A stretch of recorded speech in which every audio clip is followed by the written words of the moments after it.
일주일이나 3일 안에도 몸이 달라지는 경험들을 하십니다. 지금 몸이 아픈 분들이 계시다라면 꼭 내 몸을 건강하게 만들겠다라는 마음의 간절한 마음과 의지를 가지고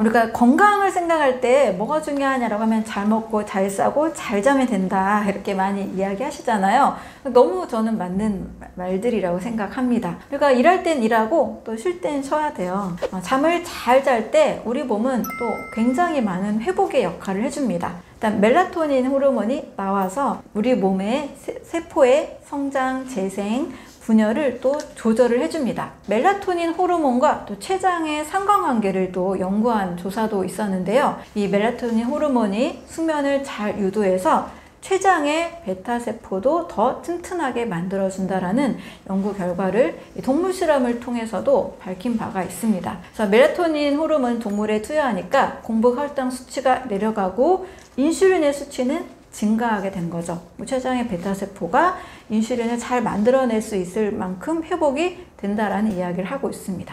또 잠을 잘 자야만 이 멜라토닌이 뇌의 송과선에서 잘 분비가 됩니다. 잠을 잘 자는 것이 멜라토닌 호르몬, 몸의 재생 회복, 또 췌장의 건강, 또 몸 전체 신진대사의 건강을 다시 회복시켜주기 때문에 이 숙면은 굉장히 중요한 요소라고 볼 수 있습니다.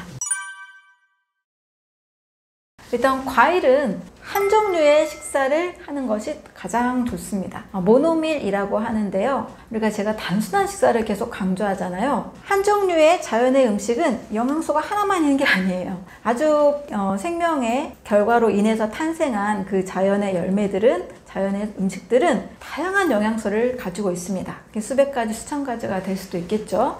또 자연의 과일, 채소 이런 성분들에는 그 열매가 꼭 가져야 되는 유익한 또 미생물을 또 가지고 있습니다. 그래서 한 종류를 먹어서 음식이 가지고 있는 영양을 다 흡수하는 것, 그것을 위해서는 일단 한 종류가 제일 좋습니다. 그런데 이 한 종류만 먹으면 조금 심심하니까 제가 아침 과일로 3종류까지 추천을 드리는데요. 하나 다 드시고 그 다음 과일 드시는 것이 훨씬 더 완전한 소화가 될 수가 있습니다. 그래서 동시에 이것저것 드시기보다는 사과를 다 드시고 복숭아를 다 드시고 그 다음 블루베리를 다 먹는 이런 조합으로 드시면 좋습니다. 특히 소화가 또 떨어지는 분들은 꼭 30분, 과일의 소화 속도인 30분 휴식 후에 드시는 것도 좋습니다. 또 이제 과일 조합도 굳이 좀 더 완벽한 소화를 위해서 말씀을 드리자면 단맛끼리의 과일 조합은 괜찮고요. 단맛과 신맛도 괜찮습니다. 단 기름기가 많은 과일 있죠? 아보카도 같은 과일 따로 드시는 것이 좋고,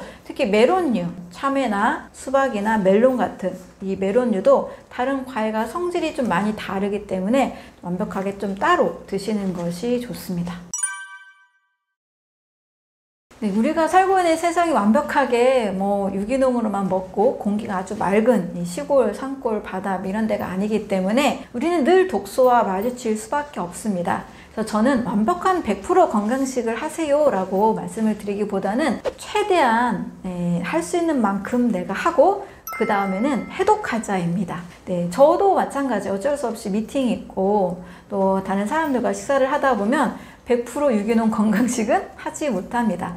다만 오늘 좀 안 좋은 걸 먹으면 꼭 해독을 합니다. 해독하자라는 생각을 꼭 가지고 있는 거죠. 해독이라는 것은 우리 소화기를 좀 쉬어줄 수 있는 방법, 그 다음날 절식을 하거나 물을 좀 많이 먹거나 그 다음날 과일이나 채소 위주로 간단히 먹는 방법, 이런 것들을 할 수가 있습니다. 반드시 가공식품을 어쩔 수 없이 먹었다 그럴 때는 꼭 해독해야지 라는 생각만 가지고 조금만 노력을 하셔도 몸은 크게 질병 상태로 나쁘게 바뀌지 않습니다. 그래서 독소를 마주할 수밖에 없는 우리가 살고 있는 이 세상에서는 독소를 반드시 해독하자, 나만의 해독법을 꼭 찾으시면 우리는 충분히 건강한 삶을 누릴 수가 있습니다. 여러분들이 만약에 뷔페 같은 그런 화려한 식사를 하고 나서 소화가 안 되는 경험들을 좀 해보셨을 거예요. 많은 음식을 골고루 잘 먹었는데 오히려 우리 몸은 힘이 듭니다. 소화라는 과정이 매우 힘겹게 진행되기 때문인 거죠. 골고루 잘 먹어라라는 이 말을 우리가 많이 하는데요. 오히려 너무 지나치게 골고루 다양한 음식을 먹게 되면 다양한 독소가 발생이 됩니다. 그 이유는 우리 몸의 신진대사, 특히 소화 과정을 잘 이해하시면 알 수가 있습니다. 탄수화물의 소화효소는 아밀라제라는 소화효소에 의해서 이루어집니다. 그런데 단백질은 프로테아제, 그리고 지방은 리파제입니다. 그런데 이 탄단지를 모두 동시에 소화시키는 소화효소는 없다라는 거죠. 또 각각의 소화효소는 작용점, pH 상태가 다 달라서 완벽하게 소화가 되기 위해서는 하나의 소화효소가 잘 작용할 수 있게 도와주는 것이 좋습니다. 그런데 막 밥도 먹고 고기도 먹고 생선도 먹고 과일, 채소, 다양한 음식을 먹고 나면 일단 소화효소가 제대로 잘 작용하지 못하기 때문에 몸에서 가스가 차고 또 방귀나 트름이 나오는 그런 소화불량을 겪게 되는 거죠. 소화불량 상태는 독소가 증가하는 상태라고 볼 수 있습니다. 탄수화물이 소화불량이 되면 발효가 일어나고 단백질은 부패가 되고 지방은 산패가 됩니다. 우리 몸 밖에서 일어나는 그런 부패 현상은 우리가 굉장히 경계하잖아요. 고기나 음식물들을 주방에 두고 일주일씩 놔두는 분은 아무도 안 계실 거예요. 썩어버리니까. 그런데 몸속에서 일어나는 이런 부패, 변질 현상은 다양한 음식을 동시에 먹었을 때 일어나게 된다는 거죠.